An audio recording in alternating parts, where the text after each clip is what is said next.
Tudo bom, pessoal? Hoje nós estamos aqui para recomeçar a nossa terceira aula, é isso mesmo, nossa terceira aula sobre 8 qualidades do caráter de Cristo. E hoje nós queremos falar então, na nossa terceira aula, sobre o quarto ponto das 8 qualidades do caráter de Cristo. Vamos falar sobre, olha só o que eu trouxe, fome e sede de justiça. Então vamos colocar aqui no nosso quadro das pegadas o nosso tema de início desta terceira aula. Quarto ponto, fome e sede de justiça. Antes de mais nada, pegue sua Bíblia, ainda dá tempo, corra lá, pegue sua Bíblia, seu caderno de anotações, porque aqui na nossa aula você precisa anotar e ter todos esses princípios anotados para o seu dia a dia. Lá no livro de Mateus, capítulo 5, no verso 6, diz assim, sobre esse tema que nós vamos falar agora. Bem-aventurados os que têm fome e sede de justiça. Por quê? Porque serão satisfeitos. E o que é essa fome e sede de justiça? Ah, pastor, fome e sede de justiça, eu ter fome e ter sede toda hora.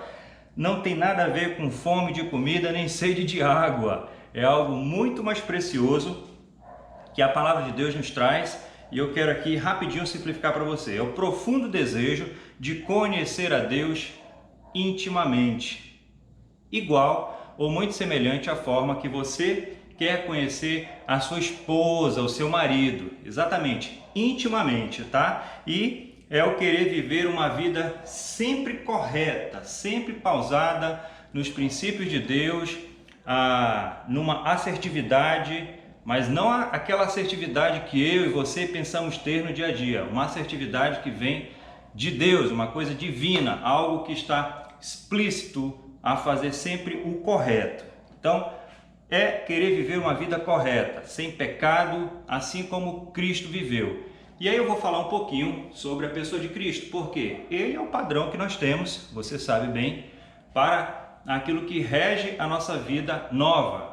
A Bíblia fala que eis que tudo se fez novo. Então, a vida velha, os pecados, o meu velho hábito ficou para trás e agora eu estou numa nova vida. E como reger, como eu posso pegar um exemplo para essa nova vida? Simples, basta eu olhar para a vida de Jesus, a vida de Cristo, do Filho de Deus. Então, é eu querer viver essa vida correta, uma vida sem pecado, como Cristo viveu. E com o desejo de ver outras pessoas também acertando.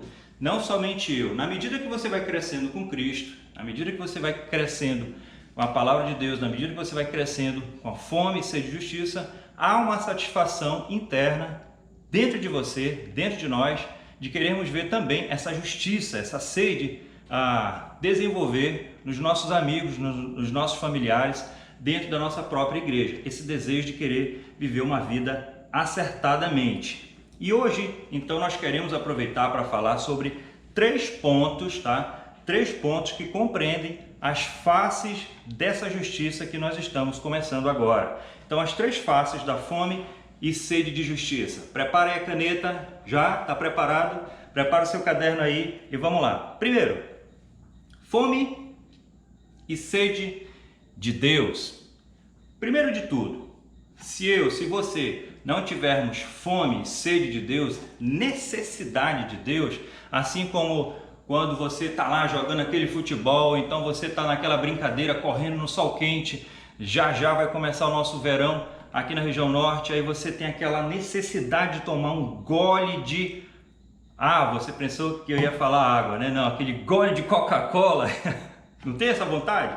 Pois é muito mais do que isso, é você ter uma necessidade na presença da pessoa de Deus, uma necessidade de acertar como o Filho de Deus tem acertado na nossa vida. Então o que é isso? É um profundo desejo, né? Uma ânsia de conhecer e estar perto de Deus, é um tipo de saudade espiritual. Olha só, Jesus Cristo demonstra muitas vezes na Bíblia essa necessidade de estar próximo de Deus. Como? Quando? Ele fala isso na Bíblia, pastor? Ele deixa muito claro, não somente nas entrelinhas, mas nas suas atitudes diárias. Jesus, todos os dias, saía lá da cidade de Davi, de Jerusalém, e descia para subir depois ali ao Monte das Oliveiras. Para quê? Para orar, para rezar, para conversar com Deus, para dialogar, para perguntar, enfim, para ter esse relacionamento. Isso nos diz tudo. Isso nos diz que Jesus ele tinha um profundo desejo de estar próximo do Pai, próximo de Deus. Eu e você também precisamos ter essa fome de Deus, essa necessidade de querer estar sempre próximo de Deus. E olha só que interessante, o salmista, né, aqueles que escreveram, os autores que escreveram o livro de Salmos, ali compreende no capítulo 63 e vai também ali no capítulo 42, respectivamente, eles tinham essa sede, essa saudade, e isso nos demonstra como um exemplo.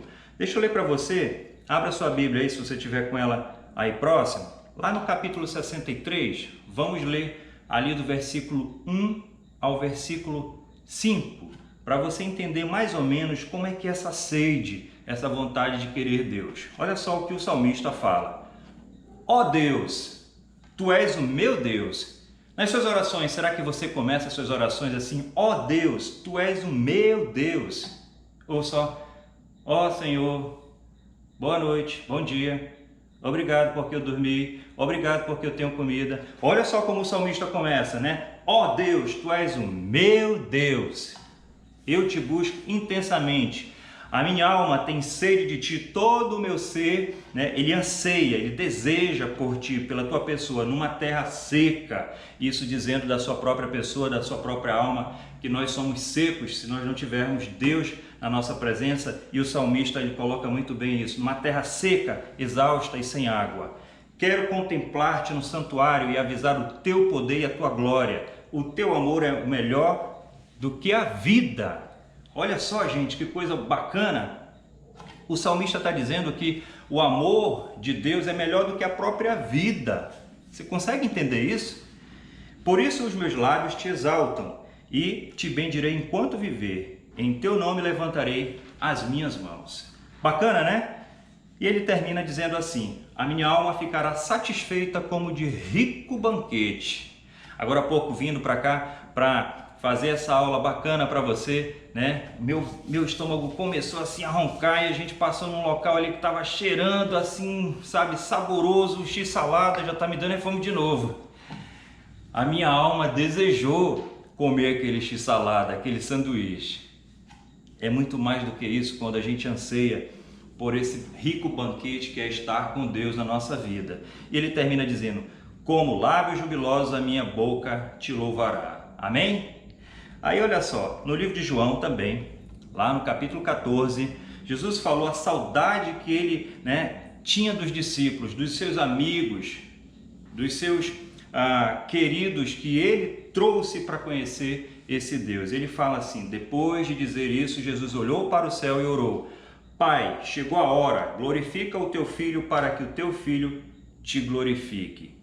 Esse é o desejo que Jesus demonstra de estar com Deus, de desejar Deus, de ter sede por Deus, e que nós, eu e você, precisamos todos os dias também, não somente nas nossas orações, mas nas nossas atitudes diárias, fazer transparecer esse desejo e necessidade por Deus.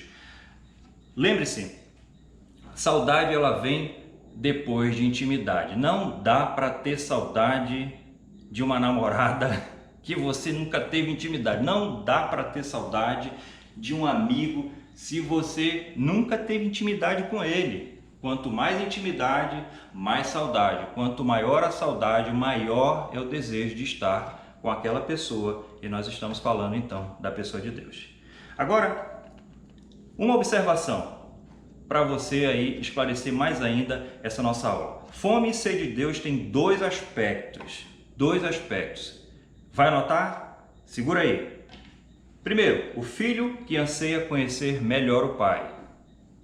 Existem os filhos que desejam conhecer esse pai na sua palavra, em oração, nas meditações, nas nossas programações. Por sinal, a gente já vai retornar à nossa igreja. Eu espero que você esteja aí firme e forte. Eu sei que alguns estão meio para baixo. Eu sei que Jesus não criou uma igreja para ser digital, mas Jesus colocou algo muito bacana na nossa vida que se chama Espírito Santo. Ele pode nos sustentar nesses dias difíceis. Segunda coisa, e do filho que já esteve bastante tempo com o pai e agora está longe. Será que é o seu caso? Será que nós temos muitas pessoas assim, longe de Deus, que esfriaram e olha aí, mas deseja voltar? Eu sempre prego nas nossas mensagens aqui na Nova Igreja Batista, na Cidade de Deus. Deus é um Deus de chances, de várias chances. Você precisa aproveitar, mas antes de aproveitar, você precisa decidir querer estar próximo de Deus. Então, qual é o seu caso? Você é esse filho que está ansioso para conhecer, para estar com o pai, ou você é aquele filho que amoleceu um pouco por conta dessa pandemia, por conta da crise, ou quando essa pandemia for embora, você vai usar qualquer justificativa para também ir embora, mas quer voltar? Reflita sobre esse nosso bate-papo agora. Veja, Jesus é a nossa justiça. Lá no livro de Jeremias, no capítulo 23, no verso 6, ele nos traz assim: em seus dias de Judá será salva, Israel viverá em segurança, e este é o nome pelo qual será chamado: o Senhor é a nossa justiça. Jeremias, capítulo 23, no verso 6.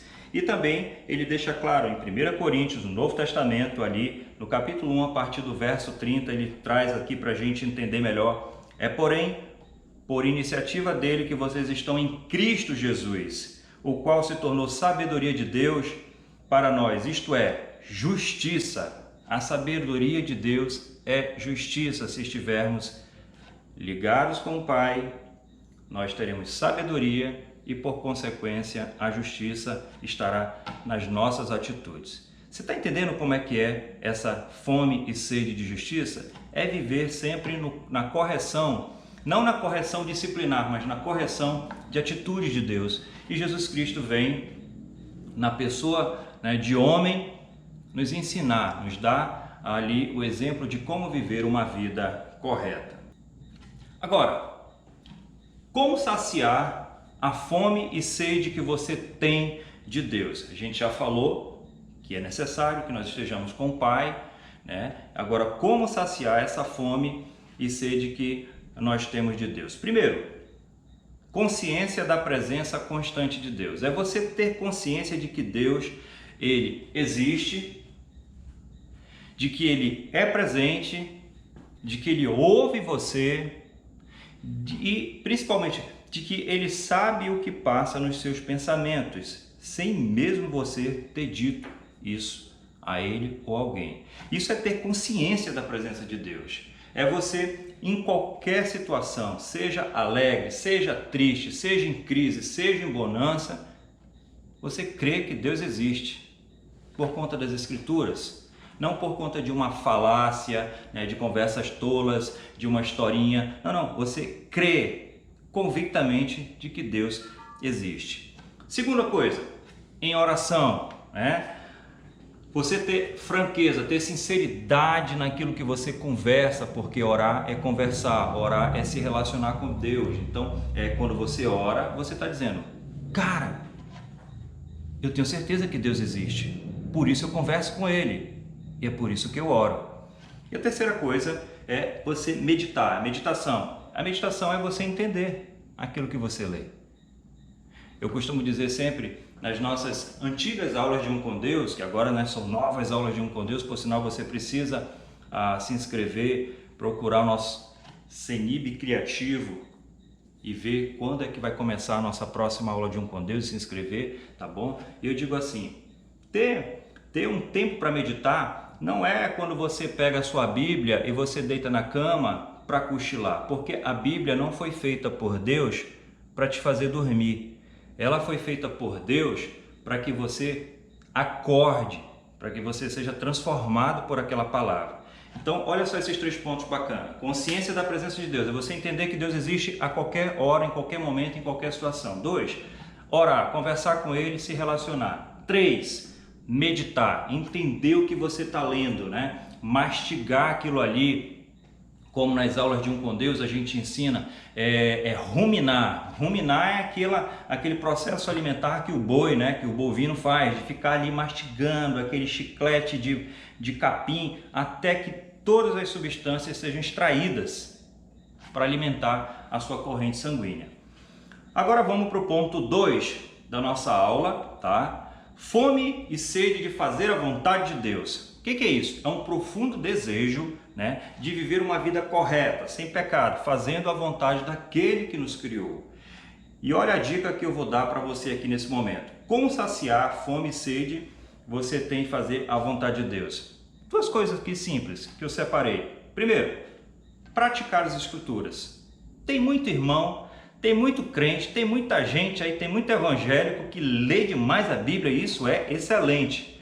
Mas não pratica nada, 0%. Ele lê, ele é um bom leitor, talvez ele até medite nisso, né? Mas na hora de fazer não sai nada. Então, primeira coisa é praticar, é você fazer, é você ler, aprender e executar no seu dia a dia. Faça uma programação no seu dia, na sua semana, do que você vai fazer daquilo que você extraiu da palavra de Deus. Isso tem que ser uma coisa prática, simples. E a segunda é, sirva a Deus. As igrejas estão abarrotadas, ou elas estavam abarrotadas de crentes antes dessa crise mundial, dessa pandemia. E muitos deles não estavam fazendo nada, servindo nada. Será que eram gorduras? Deus não gosta de gordura. Você precisa servir e servir, né, com toda a sua vida. Então, conforme você vai se alimentando, é necessário fazer exercícios. Você não come e depois engorda. Você precisa fazer exercícios, ou seja, você precisa servir. Você lê a palavra de Deus, você se alimenta, fica forte e agora você precisa colocar toda essa energia para fora, servindo a Deus da melhor forma possível. Então, o exercício vai aumentar mais ainda essa sua fome e sede de justiça de forma saudável. Terceiro e último ponto, fome e sede de ver o mundo regido pela lei de Deus. Eu costumo brincar, é uma coisa muito bacana até nos cultos, né? É assim, quando Jesus voltar e ele implantar o seu governo na terra, eu oro assim, Senhor, se tu me permitir, se for da tua vontade, me coloca por favor para ser um piloto de caça. Por quê? Porque os pilotos de caça eles são chamados para acabar com as guerras, com os conflitos. Então, me chama, Senhor, para que eu possa ali te ajudar a implantar as leis corretas do teu reino nesse mundo. Então, é um profundo desejo, né, de ver o mundo convertido ao Senhor. É você realmente desejar que as pessoas que estão na sua vista sejam convertidas. Possam também, assim como você, que já aceitou Jesus Cristo, você possa ver essas pessoas indo para o céu. É quando você passa numa esquina e você vê um monte daquelas garotas se prostituindo, você ora por elas e você diz, Senhor, tenha misericórdia. Usa, Senhor, alguém para que seja uma ferramenta afiada para levar o teu evangelho, o teu amor para aquelas garotas. É quando você passa em um bairro totalmente tomado por drogas e você se sensibiliza e você ora e você pede, Senhor, tenha misericórdia, usa alguém para que seja salvo esses garotos que estão indo para a droga. Essa é a fome e sede de justiça que Deus quer que nasça, que desenvolva em cada um de nós. É você não querer ver as pessoas indo para o inferno. E você não pode então se atrapalhar com isso. Você precisa ter isso muito claro na sua cabeça. O oposto da justiça é o quê? O oposto da justiça é o quê? É o pecado. É a vida corrupta. É a vida devassa que outrora nós vivíamos. Mas agora fomos salvos por Cristo e nova criatura, então, somos nele. Agora, como saciar a fome e sede que você tem de ver o mundo fazendo a vontade de Deus? Como fazer isso daí? Simples. Nunca perder a oportunidade de evangelizar. Nunca perder a oportunidade de evangelizar fazendo o que é correto. Se alguém te dá um troco errado, devolva o troco. Se alguém, por engano, te passa uma ferramenta, esquece que aquela ferramenta era para retornar, mas você sabe disso, devolve a ferramenta. Cobre o que é justo. Volte e dê um testemunho positivo, porque um testemunho positivo, correto, fala muito mais do que 1000 palavras. Segundo, pregar a justiça contra o pecado. Nunca se canse de pregar o que é correto, o que vem de Deus. E terceiro, pedir a vinda do Senhor Jesus sempre e sempre. Essa oração precisa ser uma oração padrão na sua vida, tá? Advertência para nós finalizarmos então a nossa aula aqui, para que fique bem claro para você. Fome e sede de justiça são sinais de vida. Se você é cristão, se você aceitou Jesus e você não tem essa fome, isso é um mau sinal. É um sinal de que você pode estar morto e nunca ter conhecido a vida, a esperança que é Jesus. Agora, se você anda meio aí cansado, isso pode ser também um sinal não tão positivo. Pode haver uma doença, e essa doença é uma letargia, é um desinteresse, é um desânimo que precisa ser tratada. Tem jeito. Você precisa ficar atento à nossa prova, nosso trabalho para casa, tá? Então estude essa apostila e depois você precisa responder as perguntas. Qualquer dúvida que você tiver, você só precisa procurar pelo Ministério, pelo CENIB Criativo na pessoa do Stefson. Um grande abraço para você! É isso aí, pessoal. Agora que você já viu sobre fome e sede de justiça, que você precisa ter fome e sede de Deus, fome e sede de fazer a vontade de Deus, e fome e sede de ver a lei de Deus se cumprir aqui na terra, você precisa estar atento à advertência que o pastor deu. Lembra que ele falou que quando você tem fome e sede de justiça, isso é sinal de vida, e se você não tem esses sinais, se você não sente, se você não se sente movido de ver a vontade de Deus, de ver realmente a lei de Deus se cumprido, de ver todas as pessoas convertidas a Jesus Cristo, se você não tem isso na sua vida, isso é um mau sinal, isso é uma advertência, tá bom? Fique esperto. Vamos ver agora quais são as consequências de não ter esses sinais de vida na nossa vida. Primeiro, geralmente as pessoas que não têm sinais, elas sentem um vazio, um vácuo, sempre está faltando alguma coisa, sempre está em falta. Você pode ver a referência de Números 2:10 e você vai ver que tem essa necessidade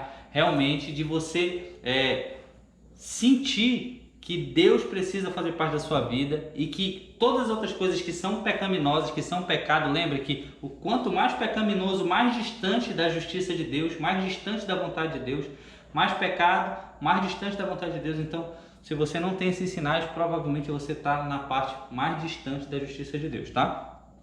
Outra coisa que você sente, uma atitude de desinteresse espiritual. 1 Coríntios 3, 1 e 2 fala sobre isso. Você vai se sentir desinteressado naquele momento, pelas coisas de Deus, desinteresse de meditar, desinteresse de fazer o ministério. Então, geralmente, quando eu vejo um liderado meu atrasando o ministério, dando justificativa besta para estar faltando, eu já sei que ele está colhendo uma das consequências de não ter desenvolvido essa fome e sede de justiça, que talvez ele não esteja com essa vida forte, e é por isso que a gente incentiva os outros liderados a abraçar e tal, a fazer ele se sentir vivo, até ele ter essa vontade de fazer a vontade de Deus, tá bom? E outra, uma vida triste e insatisfeita. Aí anote a referência, Salmo 42:11 e João 6:35. Você não pode viver em tristeza. Primeiro, o Filho de Deus, ele tem vida. Ele precisa se mover, se movimentar, fazer alguma coisa para que a justiça de Deus aconteça. Seja ajudando no Evangelho, convertendo novas pessoas, seja fazendo o que é correto, devolvendo, como o pastor falou, o que foi emprestado para ele, sendo honesto até as últimas consequências, porque ele tem essa necessidade de fazer isso. Então, se você está se sentindo triste, e levando uma vida insatisfeita, tenha certeza disso. Você precisa urgente desenvolver fome e sede de justiça na sua vida, tá? E qual é o resultado da prática do princípio da fome e sede de justiça na vida do cristão, do Filho de Deus? Qual é o resultado? Primeiro, a alegria cresce. Você vê que aquela pessoa que está fazendo a vontade de Deus, ela tem momentos de alegria, ela é alegre, independente da situação, Lá no escritório a gente fala muito sobre um irmão que, independente do que aconteça, a vida está difícil, está passando necessidade, mas o sorrisão é aqui em cima e vamos para cima, pastor. O que tem para fazer aí? É para carregar os bancos tudinho da igreja? Põe aqui. Entendeu? Então, esse tipo de pessoa, esse tipo de gente é porque ele está fazendo a vontade de Deus e nada atrapalha a alegria dele porque ele tem comunhão com Deus, tá bom? Outra, ele tem um espírito satisfeito e ele está crescendo espiritualmente. Você vê claramente isso, que a pessoa está se desenvolvendo e crescendo espiritualmente, tá bom? Então lembre, se você não tem sinais de fome e sede de justiça na sua vida, você precisa ficar esperto. E se você tiver tudo isso, se você tiver fome e sede, se você tiver essa qualidade do caráter de Cristo no seu caráter, você vai ter alegria, né? Vai estar sempre crescendo em alegria, nada vai abalar a sua alegria. Outra, o seu espírito vai estar satisfeito, porque você não tem nada que impeça a sua comunhão com Deus. E terceiro, você vai crescer espiritualmente, tá bom?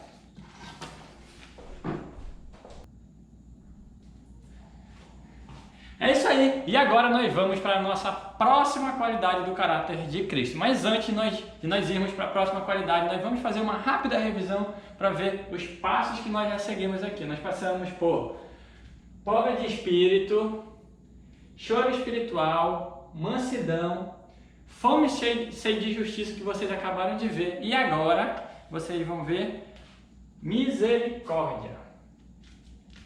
Misericórdia é a nossa próxima qualidade do caráter de Cristo. A referência para essa qualidade do caráter de Cristo está em Mateus 5, do 7. Lá vai dizer, né? Bem-aventurados os misericordiosos, porque obterão misericórdia, ou receberão misericórdia, né?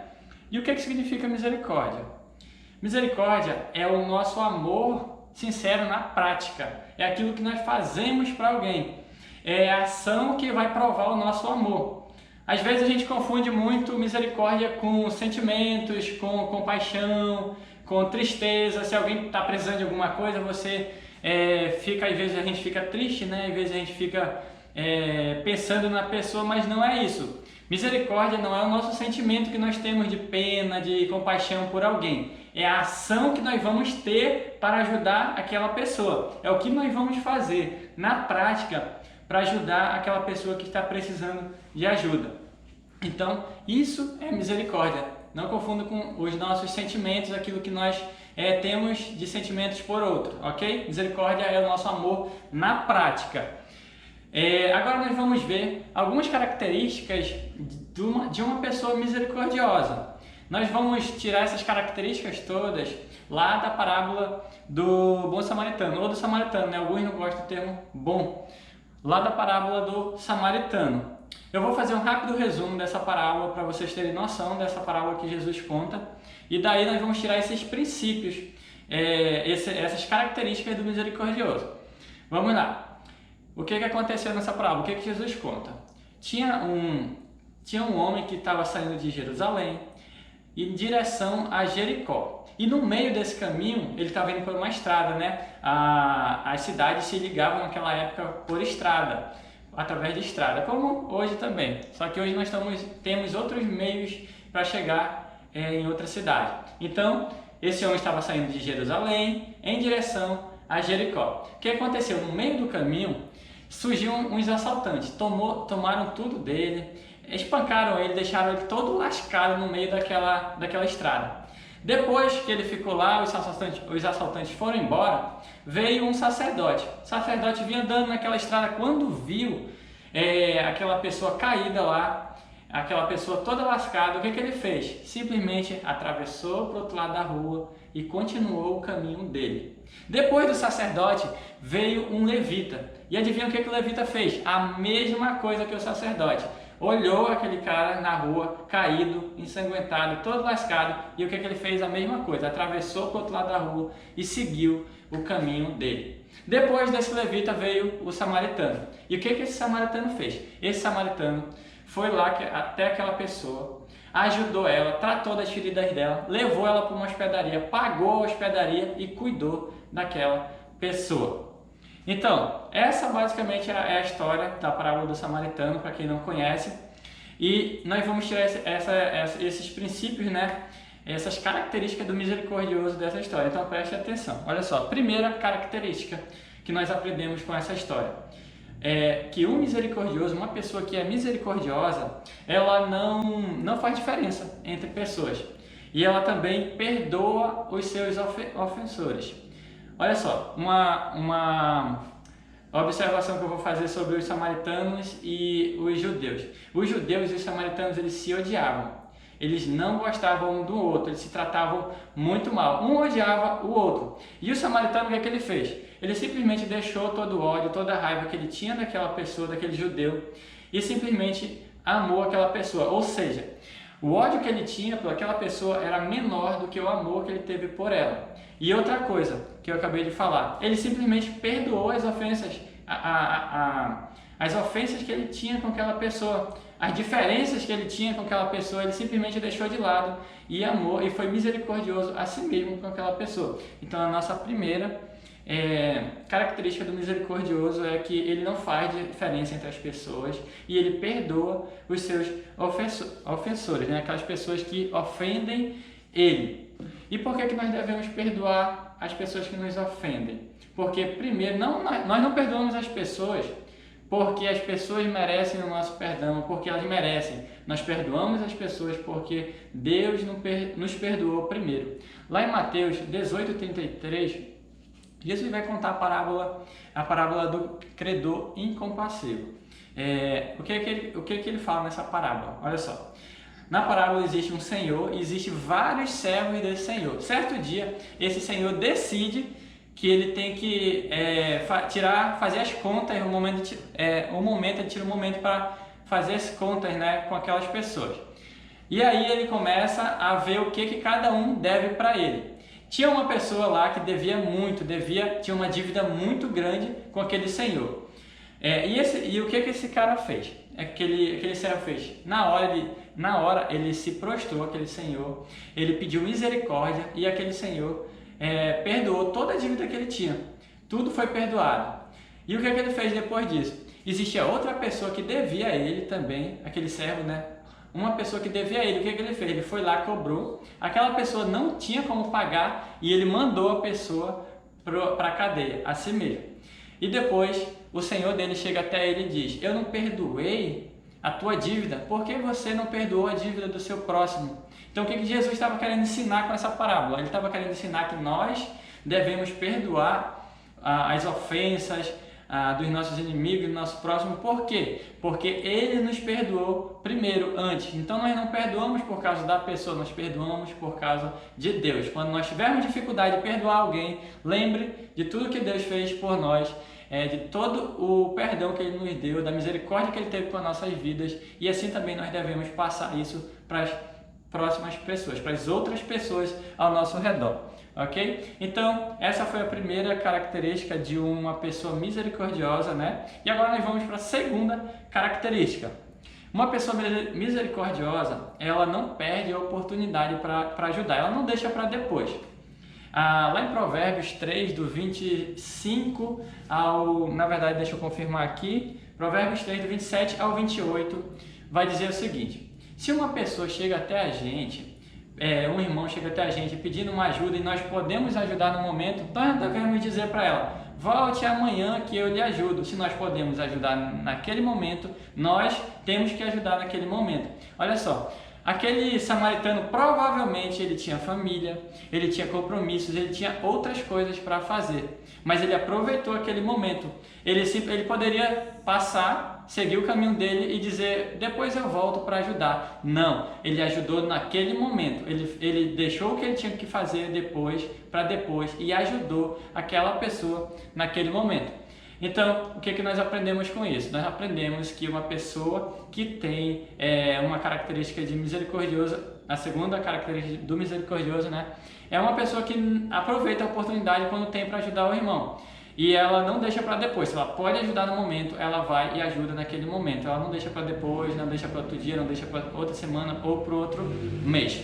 E a Bíblia também vai falar algo interessante. Quando a gente for ajudar, às vezes a gente ajuda por pura obrigação, né? Por pura obrigação, porque Deus manda. Mas não é assim. Romanos 12:8 vai dizer que quando nós formos fazer um ato de misericórdia para alguém, quando nós formos amar alguém, o que nós devemos fazer? Nós devemos fazer isso com alegria, porque Deus quer que nós façamos, nós amamos os nossos irmãos, nós ajudamos as pessoas com alegria, não por simples obrigação, não porque é uma obrigação, não porque Deus mandou, mas devemos fazer com alegria, ok? Então é isso aí, essa é a segunda característica do misericordioso. Você vai continuar aprendendo outras características do misericordioso e agora você vai continuar aprendendo com o Stefson agora as próximas características, ok? Muito bem, vamos lá dar continuidade às características do misericordioso, certo? Nós vimos a primeira com Lázaro, que é não fazer acepção de pessoas. E nós vimos a segunda também, que não é perder a oportunidade de ajudar alguém, tá? Nós vamos agora para a terceira, que é descer o seu nível para poder ajudar a pessoa, tá? Descer ao nível que está a pessoa que precisa de ajuda, tá? Essa é a nossa terceira característica. E o que seria isso, né? Nós temos várias pessoas na igreja e várias pessoas que têm níveis sociais diferentes. Tem pessoas que têm mais dinheiro, tem pessoas que têm menos dinheiro, tem pessoas que têm mais situação financeira, né? E tem pessoas que não têm tanto assim e precisam de ajuda, certo? E o que é esse descer um pouco o nível para ajudar essa pessoa? É aquela pessoa que tem um pouco mais de dinheiro, tem uma situação financeira um pouco melhor, descer um pouco o nível para ajudar o irmão. Não se achar melhor do que o irmão só porque ele não tem tanto dinheiro quanto você. Certo? Isso que é descer um pouco o nível, isso é para ajudar o irmão. Não estou dizendo que você tem que deixar o seu nível social, o nível de dinheiro que você tem para o irmão, tá? Não é descer o nível, é descer o nível para ajudar o irmão. Só isso, tá? Esse é o nossa terceira característica. Nós vamos agora para a nossa quarta característica, que é usar do que é seu para ajudar o irmão, certo? Usar do que é seu para ajudar o irmão. E o que é isso? Você já viu aquelas pessoas que chegam assim, pô, irmão, tem um irmão passando necessidade, um irmão assim, assim, assim, ele está precisando de ajuda aqui, ele está doente, assim, assim, vamos ajudar ele. Aí ele levanta todo mundo para ajudar o irmão, né? Várias pessoas vão lá e ajudam o irmão, e ele mesmo, que levantou as pessoas para ajudar o irmão, não ajuda, né? É aquele tipo de pessoas que só chama para ajudar, mas ele mesmo não ajuda, certo? Você tem que ajudar você mesmo com seus bens e com a sua vontade. Não é só convidar pessoas para ajudar, tá? Usar do que é seu para ajudar aquela pessoa. Se a pessoa está precisando de feijão, arroz, uma cesta básica, principalmente nesse período que nós estamos passando agora, que nós precisamos ajudar os irmãos, certo? É você pegar do que é seu, pegar um pouco do que é seu para ajudar o irmão, ou tirar um tempo seu para ajudar o irmão, tá? Isso daqui é usar do que é seu, essa é a nossa quarta característica para ajudar os outros, tá? Nós vamos agora para a nossa quinta característica, que é dar mais importância para a dificuldade do irmão do que para a sua, tá? Não que a sua dificuldade não seja importante, não que você não seja importante, mas o seu irmão está precisando de ajuda, você quer amar o seu irmão, então você tem que dar mais importância para o que o seu irmão está passando do que para você mesmo, naquele momento, tá? Só para você ter um exemplo, vamos ainda voltar lá na parábola do samaritano. O que ele fez? O samaritano estava passando, né? Aí ele viu o judeu e decidiu ajudar. O que ele fez? Ele pegou o judeu, cuidou, usou do seu próprio vinho, do seu próprio azeite para passar nas feridas do judeu, né? Ele usou do que era seu e o que ele fez também? Ele pegou o judeu passando necessidade e colocou no seu próprio cavalo. No seu próprio cavalo não, no seu próprio burro, né? E levou lá para a pousada. Ele deu importância, ele saiu, né, de cima do jumento e deu mais importância para a dificuldade do irmão, pôs ele no jumento e levou ele para ser tratado, para